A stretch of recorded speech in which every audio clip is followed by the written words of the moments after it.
ngobrol dikit sama hubungannya sama Douwe Dekker. Iya. Douwe Dekker dia bikin Indische Partij kalau nggak salah di tahun 1912. Kakek Dalar dia ikut tahun 1918. 1918. Benar, dia ikut 5 tahun 6 tahun setelah Douwe Dekker bikin partai itu. Iya. Jadi setelah bahasa dia penulis. Jadi dia punya koran atau kayak kalau bahasa Inggris magazine. Iya, majalah. Iya, beberapa dari Indische Partij dia punya, aku lupa namanya, tapi aku nyoba bikin print screen di sini atau nulis di apa namanya di comments. Dan dia punya Bintang Timur, dia punya koran Bintang Timur. Nah, itu penting. Soalnya aku dulu bilang ada Budi Utomo, terus ada orang kayak Douwe Dekker bikin ini seperti. Nah, ini yang yang di awal 19 tahun 19 sampai 1910 gitu.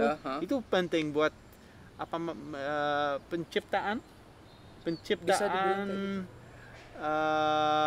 kayak nasionalis yang gitu. Dia nyoba tulis banyak tentang yang ketidakadilan ya. Dia nyoba nulis banyak tentang ketidakadilan di Jawa, di Sunda. Jadi lebih kayak menyuarakan pembelaan terhadap pribumi melalui majalah itu ya. Kayak lebih untuk memberitahukan kepada dunia, bisa dibilang kayak gitu, bahwa terjadi ketidakadilan di Indonesia ya. Iya.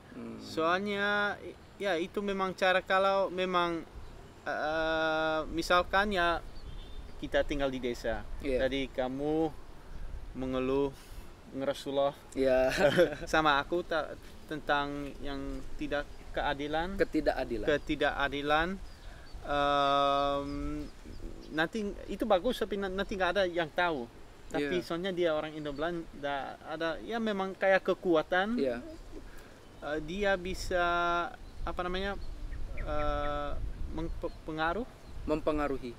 mempengaruhi orang di Belanda sama di Nusantara. Jadi lebih kayak dapat privilege gitu ya. Iya, biar ada keuntungan karena dia ada keturunan Belanda itu ya. Iya, soalnya kalau bikin koran nanti orang di Surabaya bisa baca di Batavia, di Bandung, sampai di Sumatera, sampai di Den Haag di Belanda. Jadi ya dia bikin itu. Oh, berarti buyut kamu ini tuh juga istilahnya besar banget ya jasanya buat Indonesia, khususnya buat warga-warga pribumi pada saat itu ya. Karena dia berani membela gitu loh. Berani, dia memang punya, kalau pakai bahasa Inggris, privilege-nya yang dia punya uang, dia punya posisi yang bisa bikin koran. Tapi ya semua orang Belanda gak mau bikin itu, soalnya ya bagus buat mereka eksploitasinya. Ya semua uang yang dapat dari Indonesia ke Belanda. Tapi waktu itu buyut kamu ini kan berani banget ya. Terus dia yang berani, dia berhenti dulu. Aku lahir di Indonesia, aku lahir di Jawa. Mirip orang Indonesia. Kenapa semua orang Belanda ambil uang dari tanah air ini bawa ke Belanda? Oh ya. Bikin koran biar bisa mempengaruhi orang Indo-Belanda atau orang maksudnya orang pribumi, buat mereka buat berpendidikan ya, apa? Iya, berpendidikan, dan itu juga tujuan Budi Utomo, berpendidikan orang Indonesia, dan orang Indonesia mereka menang dari orang Belanda bukan perangnya, Iya, benar. pendidikan. Karena pada saat itu juga kita punya banyak orang-orang yang cerdas ya, Iya, yang berani dan juga ya punya pengaruh besar lah gitu. iya, Ya itu semua juga karena pendidikan itu tadi. iya. Dan setelah itu, setelah dia udah bikin Bintang Timur, dia udah ikut Indische Partei, dia menjadi anggota Volksraad.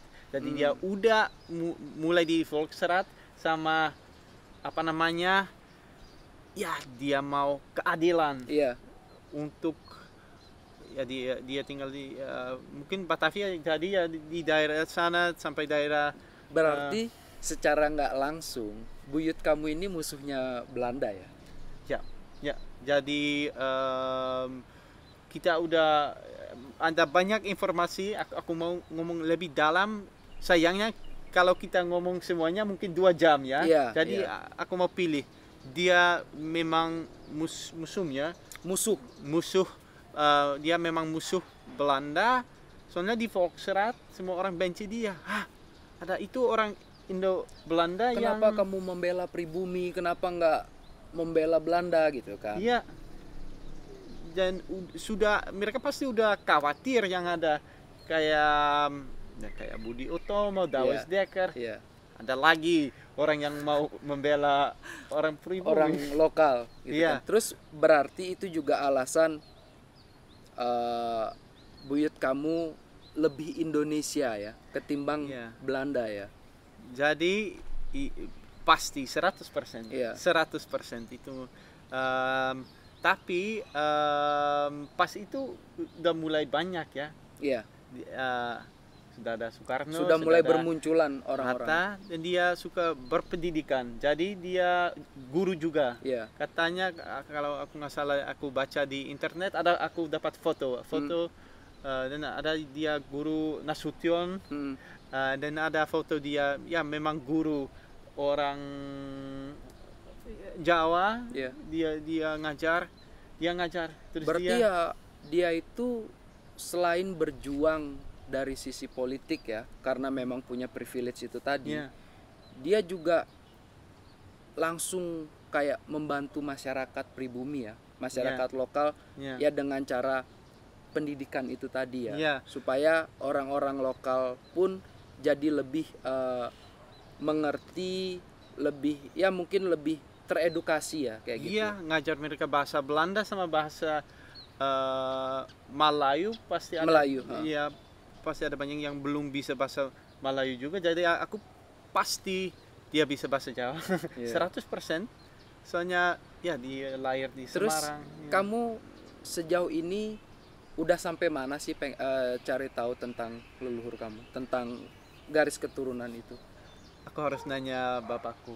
Ya. Oh. Tapi aku yang paling tahu itu tentang kakek buyut ini. Dan nah dia di Volksraad ya, Iya. itu sekitar 1923. Yang 1930-an juga.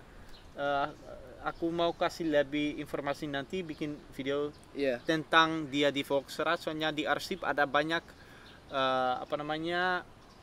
catatan Iya. tentang Volksraad yang memang dia ngomong sama orang Belanda dan orang dia marahi. Ya mungkin kayak ntar nih dikat ya. Ya, dia bikin orang Belanda di Volksraad memang marah. Ya. Jadi dia kayak berantem di sana. Jadi Mungkin bukan kayak berantem ya, kayak debat ya. debat Lebih kayak debat kayak gitu. Ada koran yang orang Belanda nulis tentang dia, kenapa dia Membela pribumi gitu ya. ya. Sekarang kita ke Perang Dunia Kedua. Iya. Perang Dunia Kedua, ya Jepang datang. Semua orang Indonesia, orang Belanda, Indo-Belanda ditangkap. Iya. Tentara Knil ditangkap. Mereka ya di kamp, di kayak Ya kayak di namanya camp pengungsian gitu mungkin ya. iya. Dan kakak buyutku dapat posisi penting oleh Pemerintahan Jepang ya. Pemerintahan Jepang. Terus Soekarno pas itu sadar sama Hatta yang mereka harus kerja sama Jepang dikit, biar nanti bisa pemerintahan Belanda bisa dibuang dari Indonesia. Jadi itu peluang kayak kesempatan untuk para pejuang Indonesia itu. Benar, ya. Jadi nanti aku mau bikin video tentang posisinya selama perang dunia itu. Soalnya itu menarik, dan pas itu yang orang Belanda mulai lihat dia memang musuh. Soalnya semua orang Indo-Belanda ditangkap, tapi dia kenapa enggak, yang kan? dalar dapat posisi tinggi ya? Dia nggak ditangkap gitu, malah dikasih pekerjaan. Jadi dia mereka bilang dia punya kolaborasi sama musuh Jepang. Kita tahu hasilnya setelah bom Nagasaki setelah Nagasaki itu, dan Hiroshima itu. Jadi ini hasilnya. Proklamasi. Indonesia dapat akhirnya kemerdekaan. Berarti secara teknik kita berterima kasih juga dong karena dibom Nagasaki Hiroshima. Ini yang mungkin salah satu hal lebih susah buat berdiskusi kalau kita ngomong tentang, kalau bahasa Inggris humanity atau Indonesia susah bilang berapa juta orang, setengah juta orang yang mati. Jadi mungkin menarik bikin video nanti tentang itu. Gimana kalau bomnya nggak jatuh? Mungkin belum merdeka atau gimana, nggak ngerti kan? Kita mungkin ngomong sayonara di ini mungkin kita nggak ada yang tahu, karena juga menurut banyak literatur sejarah perbandingan antara penjajahan Belanda dengan Jepang, Belanda meskipun secara sejarah bisa dibilang yang selama ini kita tahu dikatakan Belanda itu 350 tahun kan, sementara Jepang yang baru sebentar dampaknya malah lebih parah. Mereka suka siksa orang. Siksa orang. Terus meskipun masing-masing periode pada saat penjajahan Belanda pun juga ada penyiksaan dan pembunuhan itu juga, tapi maksudnya dampaknya itu malah yang parah itu pada saat Jepang itu ya. Suami nenekku dari kakekku, bukan kakek buyut, dia ditangkap bawa ke Nagasaki. Jadi buruh ya? Dia lihat, soalnya dia Indo-Belanda, dia lihat bomnya. Kalau dia nggak lihat bomnya, kalau bomnya nggak jatuh, dia meninggal di Jepang. Soalnya dia udah kurus banget pas itu. Aku nggak lahir. Belum lahir. Soalnya belum ada bapakku. Kalau dia meninggal nggak ada. Kalau dia meninggal ya nggak ada bapakmu. Nggak ada Chris. Nggak ada Chris juga. Kristianto Jadi benar. Ini gara-gara itu memang aku sering pikir tentang itu, tentang filsafatnya, kayak kalau bomnya nggak jatuh aku nggak lahir, kayak tapi mungkin kayak kemungkinan seandainya kalau Jepang tidak dibom atom, gimana kondisi Indonesia, gimana kondisi Belanda gitu kan. Jadi hasilnya kemerdekaan, kakek buyut di Batavia ditangkap sama orang Belanda. Karena dianggap musuh kan. Ada pulau Onrus di dekat Jakarta. Dia dipenjara di sana 13 bulan. Terus 13. Dia setelah itu dia bebas. Soalnya dia nggak dihukum. Soalnya mereka kayaknya bilang dia memang nggak orang Belanda, tapi termasuk orang Indonesia. Tapi kayaknya penjara sekarang juga nggak nyaman, tapi dulu memang kotor, sama nggak ada makanannya kotor. Jadi mungkin lebih kayak pada saat dulu makanannya nggak terjamin ya, terus susah gitu loh. Kayaknya dia udah mulai kayak sakit di sana, mulai sakit. Terus dia ketemu sama Pak Karno di Jogja, dapat posisinya di kepala balai bahasa. Pas dia di balai bahasa, ya dia kayak mulai Ngajar. Ya ya kayak ngajar gitulah ya. dia nggak ngajar tapi dia bikin strategi buat semua orang di Indonesia mulai belajar bahasa Indonesia. Iya. Terus itu cuma beberapa bulan terus dia meninggal di Jogja. Di Jogja. Ya, terus saya kayaknya dia udah mulai sakit dari penjara itu Nah, Belanda. Terus sebetulnya perasaan kamu gimana sih? Di satu sisi karena kamu warga negara Belanda kan, kita semua tahu sejarah Indonesia sama Belanda itu kan jelek. Terus kita tahu juga banyak sekarang kayak mulai banyak orang-orang Belanda yang sebetulnya nggak setuju kan dengan pemerintahan saat itu. Kamu kayak ada rasa gimana gitu? Dari awal bapakku cerita tentang kakek Dalar dan selalu ada yang perasaan marah sama pemerintahan Belanda. Soalnya rajanya Belanda kayak gimana, uangnya dari mana. Jadi sekarang udah nggak bisa berubah ya. Apa terjadi? Ya karena sudah terjadi. Tapi kita bisa ngomong tentang sejarahnya biar kita nggak bisa lupa apa namanya sejarahnya. Biar tahu ya, ada banyak orang yang bilang sejarahnya udah nggak penting soalnya kita di zaman sekarang, tapi aku nggak setuju. Soalnya dari kita bisa ya oke, itu sudah ya kita nggak harus marah sama Belanda, tapi kita harus belajar tentang sejarahnya. Ya, karena kita juga harus mengingat jasa-jasa orang-orang dulu yang berjuang buat kita. Ya, benar.